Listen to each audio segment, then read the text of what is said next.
ngayon for today's video. Pupunta tayo doon naman. Yun, sa likod ng bundok na yan. Pupuntahan natin muli ang Kasapsapan Beach. Ang Kasapsapan Beach, galing na tayo dyan siguro mga 2 to 3 years ago. Kasama yan, si Aldo Galay, may hawak sa camera natin.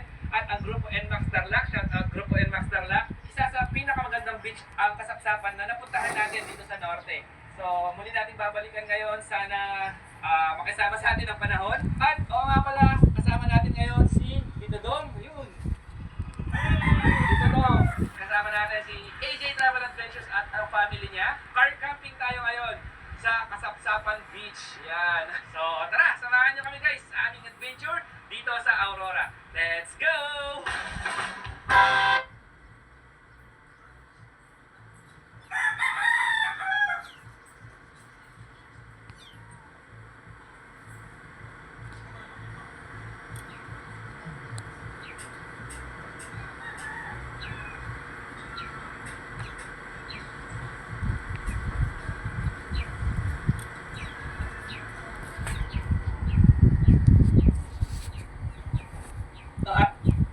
Ay, Samsung Auto Shut Off Home Theater.